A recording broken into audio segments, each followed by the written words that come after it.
آج ہم ایک ترقی یافتہ دور میں جی رہے ہیں جہاں پر ہم مارس پر جانے کی بات کر رہے ہیں۔ 50 سال پہلے ہم چاند پر بھی جا چکے ہیں۔ ہم ستاروں کی تخلیق کیسے ہو رہی ہے اس کو جاننے کے حوالے سے رازوں سے پردہ اٹھانے کی ہم کوشش کر رہے ہیں۔ سیکنڈز کے حساب سے بچے پیدا ہو رہے ہیں اور آپ ایک ایک مہینے کی ڈیٹس کے اندر لوگوں کی طبیعتیں اور ان کے احوال اور ان کے مستقبل اور ان کے سب کچھ بیان کر رہے ہیں۔ آپ کا میڈیا، ہمارا میڈیا ہمیں آج بھی انہی باتوں کی طرف لگا رہا ہے۔ اس کی وجہ یہ ہے کیونکہ یہ چیز آپ کے اور میرے ایمان کو نگلنے والا وہ اژدھا ہے جس کے بعد ایمان باقی نہیں بچتا۔ السلام علیکم ورحمۃ اللہ وبرکاتہ۔ ذرا اپنی اسکرین پر یہ چند مناظر مشاہدہ فرمائیے۔ 15 اکتوبر سے 15 نومبر تھوڑا کیئرفل ہوگا، اس میں کوئی وہ سٹیپ لیں گے وہ بیک فائر ہو جائے گا۔ کینسر والوں کا اچھا ہے مگر لا سے ریلیٹڈ تو اس کو اوائڈ کریں، کیونکہ اگر یہ بار بار کہہ رہا ہوں کہ بہت محتاط رہنا ہے ان کو نیکسٹ 15 ڈیز۔ آج ہم ایک ترقی یافتہ دور میں جی رہے ہیں جہاں پر ہم مارس پر جانے کی بات کر رہے ہیں۔ 50 سال پہلے ہم چاند پر بھی جا چکے ہیں۔ ہم ستاروں کی تخلیق کیسے ہو رہی ہے اس کو جاننے کے حوالے سے رازوں سے پردہ اٹھانے کی ہم کوشش کر رہے ہیں۔ ٹیکنالوجی آگے سے آگے بڑھ رہی ہے، لیکن افسوس یہ ہے کہ ہمارا میڈیا ہمیں آج بھی وہ ہزاروں سال پرانی دقیانوسی خیالات اور تصوراتی دنیا میں رکھا ہوا ہے کہ آپ اپنے برج کے ذریعے سے، آپ اپنے اسٹار کے ذریعے سے اپنی قسمت کا حال معلوم کیجیے۔ اب آگے نیا آنے والا سال ہے، یہ آپ کا کیسا گزرے گا؟ میڈیا پر ٹاکس ہوں گی، آپ کے سامنے انٹرنیٹ پر مختلف چیزیں موجود ہیں، لوگ جا کے سرچ کرتے ہیں کہ جی آپ کون سی ڈیٹ کو پیدا ہوئے، آپ اس ڈیٹ کے حساب سے آپ کا اسٹار کون سا بنتا ہے، اس اسٹار کے لوگ کس طبیعت اور مزاج کے ہوں گے، ان کے ساتھ اگلے سال میں کیا کیا پریشانیاں آ سکتی ہیں، کیا کیا اچھائیاں ہوں گی، ان کو اپنا مزاج کیسا رکھنا ہے، ان پریشانیوں سے بچنے کے لیے کیا کرنا ہے۔ یعنی اتنے ترقی یافتہ دور میں جا کر بھی اگر ہمیں یہ دقیانوسی باتیں کہ ان ستاروں کے ذریعے سے ہم اپنی قسمت کا حال معلوم کریں تو بات تو بہت ساری تنزیہ کی جا سکتی ہے، لیکن اصل بات یہ ہے کہ یہ سب چیزیں ہمارے ایمان پر حملہ آور ہیں۔ جو میرا اللہ سے تعلق ہے، اللہ پر ایمان ہے،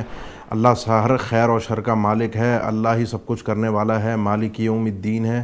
اس اللہ کے اوپر جو میرا ایمان ہے اس کے اوپر یہ چیز حملہ آور ہو رہی ہے۔ کیسے ہو رہی ہے؟ اگر میں سمجھتا ہوں یہ سب چیزیں مؤثر بذاتی ہیں، یہ ان ستاروں کے ذریعے سے میری قسمت بدل سکتی ہے، یہ ستارے ہی آگے پیچھے ہوتے ہیں تو میری زندگی میں تبدیلیاں آتی ہیں، ہاتھ کی لکیروں سے میں اپنی قسمت کا حال معلوم کر کے کچھ چینجنگ کرنے کی کوشش کرتا ہوں، تو یہ تو انسان کو صریح شرک اور کفر میں سب چیزیں لے جاتی ہیں۔ اور اگر میں ان چیزوں کو مؤثر نہیں مانتا لیکن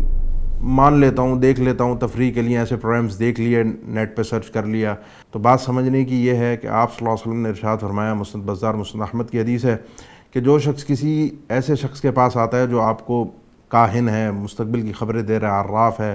جو آپ کو آپ کا فیوچر بتا رہا ہے کچھ اسباب کے ذریعے سے، کسی بھی ذریعے سے، وہ آپ کو ستاروں کے ذریعے سے بھی بتا سکتا ہے، وہ آپ کو طوطے کے ذریعے سے بھی بتا سکتا ہے، وہ آپ کی ہاتھ کی لکیروں سے بھی بتا سکتا ہے، اس نے صرف اس سے سوال کیا کیسا ہوگا، آگے کیا ہوگا، تصدیق نہیں کر رہا، مان نہیں رہا، قبول نہیں کر رہا، تو اس کی سزا یہ ہے کہ اس کی 40 دن تک لم تقبل لہ صلاۃ 40 لیلہ، 40 دن تک اس کی نماز قبول نہیں ہوگی۔ اگر یہ اس کے پاس آ گیا صحیح مسلم کی حدیث کے مطابق اور اس نے آ کر اس کی بات کو سچ مان لیا اور تدبیر اختیار کرنا شروع کر دی، ہاں ایسا ہوگا، وہمی بن گیا نا، یعنی اس ترقی یافتہ دور میں اتنی ٹیکنالوجی کے بعد بھی ہم اسی وہمی دنیا کے اندر رہ رہے ہیں، فصدقوا بما یقول، اس کی بات کی اس نے تصدیق کر دی، تو آپ صلی اللہ علیہ وسلم نے ارشاد فرمایا فقد کفر بما انزل علی محمد صلی اللہ علیہ وسلم، جو اللہ کے نبی صلی اللہ علیہ وسلم پر اللہ کی طرف سے دین نازل کیا گیا اس نے اس کا کفر کیا ہے، کیونکہ اس دین میں بنیادی چیز ہمیں سکھائی گئی ہے قل لا یعلم من فی السماوات والارض الغیب الا اللہ، غیب اللہ کے علاوہ کوئی نہیں جانتا۔ ان ستاروں سیاروں کو، ان چیزوں کو اللہ تعالیٰ نے اس کام کے لیے نہیں پیدا کیا۔ قرآن میں جو خالق اللہ ہے، اس دین میں ہمیں بتایا گیا ان کو اس کام کے لیے نہیں پیدا کیا گیا جس کام کے لیے ہم ان کو سمجھ رہے ہیں کہ ان سے قسمت کا حال معلوم کیا جائے۔ ان کو تو اللہ تعالیٰ نے آسمان کی خوبصورتی کے لیے بنایا، وَلَقَدْ زَيَّنَّا السَّمَاءَ الدُّنْيَا بِمَصَابِيحَ وَجَعَلْنَاهَا رُجُومًا لِلشَّيَاطِينِ، ان کو شیطان کے لیے رجم کرنے کے لیے، مارنے کے لیے بنایا ہے۔ ان کو تو اللہ تعالیٰ نے وَهُوَ الَّذِي جَعَلَ لَكُمُ النُّجُومَ لِتَهْتَدُوا بِهَا فِي ظُلُمَاتِ الْبَرِّ وَالْبَحْرِ، راستے کی سمت معلوم کرنے کے لیے پرانے زمانے میں لوگ کرتے تھے ان ستاروں کے ذریعے سے،